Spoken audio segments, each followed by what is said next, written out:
All இன்றைக்கி நம்ம வந்து கிச்சன் டைல்ஸ் எப்படி க்ளீன் பண்ணுறது அப்படிங்கிறத பார்க்கலாம். இப்போ பார்த்திங்கன்னா இந்த இடம் வந்து நான் இப்போ க்ளீன் பண்ணது. நான் இப்போ லைவாக வந்து உங்களுக்கு இந்த ஏரியா க்ளீன் பண்ணி காமிக்க போகிறேன். ஸோ இது பக்கத்துலேயும் இப்படி தான் இருக்குது. நம்ம எப்படி க்ளீன் பண்ணலாம் அப்படிங்கிறத பார்க்கலாம். இதில் வந்து நான் வந்து ஆக்சுவலாக இந்த ஸ்க்ரப்பு வந்து வாங்கியிருக்கேன் பிக் பாஸ்கெட்லேருந்து. இது என்ன ஸ்க்ரப்புன்னு பார்த்திங்கன்னா லயோ அப்படின்னு மல்டி ஃபங்க்ஷன் ப்ரஷ் அப்படின்னு கொடுத்துருக்காங்க. பிக் பாஸ்கெட் எக்ஸ்க்ளூசிவ், ஸோ அதில் மட்டும்தான் கிடைக்கும்னு நினைக்கிறேன். ஓகே, நம்ம இதை வந்து இந்த ஸ்க்ரப்பு தான் நான் யூஸ் பண்ண போகிறேன் இப்போது க்ளீனிங்க்கு. ஒரு ஏரியாவில் வந்துட்டு நான் ப்ளெயின் வாட்டர் யூஸ் பண்ண போகிறேன்.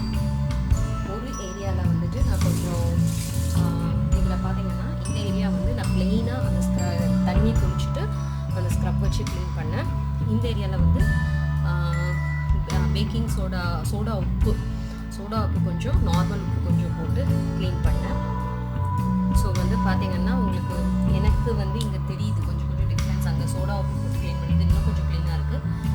நம்ம இந்த சைட் ட்ரை பண்ணலாம். பாதி வந்து இந்த ஏரியா இப்படி வெர்டிக்கலாக பிடிச்சிட்டு இந்த ஏரியாவில் வெறும் தண்ணி ஸ்க்ரப் மட்டும் போட்டு க்ளீன் பண்ணலாம். இந்த ஏரியாவில் கொஞ்சம் சோடா உப்பும் நார்மல் கல் உப்பு போட்டு க்ளீன் பண்ணலாம். ஓகே, இப்போ நான் ஃபஸ்ட்டு வந்து கொஞ்சம் தண்ணி தொளிச்சுக்கிறேன். தண்ணி தொளிச்சாச்சு. இப்போ நான் கொஞ்சம் சோடா உப்பு எல்லா இடத்துலையும் ஸ்ப்ரெட் பண்ணுறேன் ஒரு சைடில். ஸோ ஸ்ப்ரெட் பண்ணிவிட்டேன். இப்போ வந்துட்டு லைட்டாக வந்து நான் இந்த இதில் உப்பு போடலை. நெக்ஸ்ட் இது நம்ம உப்பு போட்டு க்ளீன் பண்ணி பார்க்கலாம். இப்போ நான் வந்து லைட்டாக அதை வந்து ஸ்க்ரப் பண்ணி விட போகிறேன். இது வந்து ஸ்க்ரப் பண்ணல, ஆக்சுவலாக லைட்டாக வந்து தேய்ச்சி எல்லா இடத்துலையும் ஈவனாக ஸ்ப்ரெட் பண்ணுற மாதிரி லைட்டாக தேய்க்க போகிறோம். எல்லா இடத்துலையும் படணும் அப்படிங்கிறதுக்காக மட்டும்.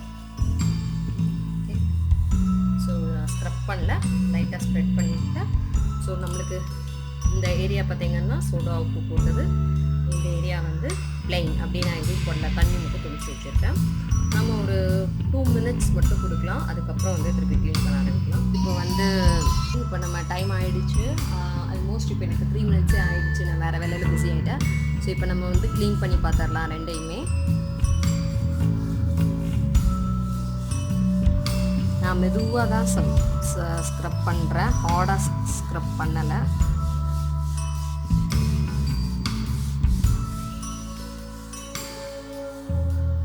வந்து இந்த சைடை க்ளீன் பண்ணலாம்.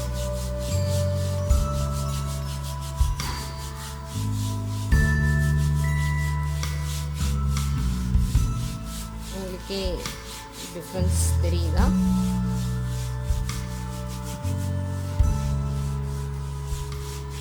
இங்கே வந்து நான் ஹார்டாக ஸ்க்ரப் பண்ணியும் வந்து போல. இப்போ நம்ம என்ன செய்யலாம், இதே இடத்துல நம்ம கொஞ்சம் சோடா உப்பு போட்டு திருப்பி ஒரு 2-3 minutes கழிச்சு ட்ரை பண்ணலாம். நல்லா ஸ்க்ரப் பண்ணிவிட்டேன். இப்போ உங்களுக்கு நல்லா டிஃப்ரென்ஸ் தெரியுதா ஃபர்ஸ்ட் ஆஃப் செகண்ட் ஆஃப்? இப்போ நான் என்ன செய்ய போகிறேன், செகண்ட் ஆஃப் நம்ம வெறும் தண்ணியை போட்டு க்ளீன் பண்ண இடத்துல கொஞ்சம் சோடா உப்பை ஸ்ப்ரெட் பண்ண போகிறேன். ஓகே, இப்போ நான் வந்து ஸ்ப்ரெட் பண்ணிட்டேன். அதே மாதிரி லைட்டாக எல்லா இடத்துலையும் கொஞ்சம் பவுடர் அப்படியே தூவி விட்டேன். இப்போ நான் அந்த இடத்துல எல்லா இடத்துலையும் லைட்டாக கவர் பண்ணுறதுக்கு லைட்டாக அப்படியே ஸ்க்ரப் பண்ணி விட்டேன்.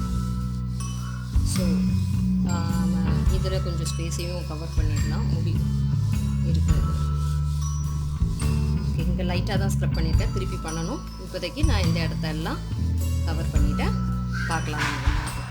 ஒரு 2 minutes ஆகட்டும், அதுக்கப்புறம் திருப்பி நம்ம வந்து ட்ரை பண்ணலாம். இப்போ நம்ம வந்து 2 minutes ஆகிடுச்சு. நம்ம ஸ்க்ரப் பண்ணலாம்.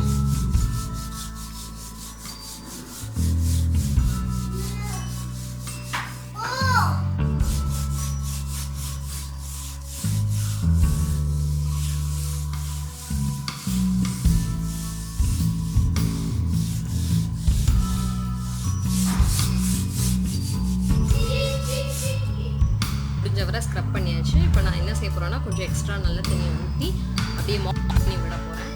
இப்போ பார்த்திங்கன்னா உங்களுக்கே தெரியுதா, நான் மாப் பண்ணிவிட்டேன். எவ்வளோ டிஃப்ரென்ஸ் இருக்குது பக்கத்து டைல்ஸும் இந்த நடுவில் நம்ம க்ளீன் பண்ண டைல்ஸுக்கும்.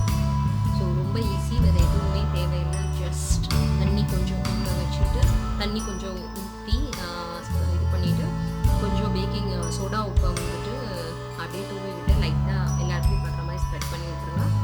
ஒரு 2-3 minutes விட்டுட்டு அதுக்கப்புறம் ஸ்க்ரப் பண்ணிங்கன்னா ரொம்ப ஈஸியாக க்ளீனாக ஆகிடும் டைல்ஸு.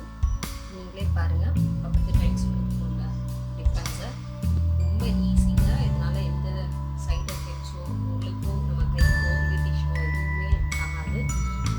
கம்மியாக தான் வேறு யூஸ் பண்ணியிருக்கோம். ஓகே, இந்த வீடியோ உங்களுக்கு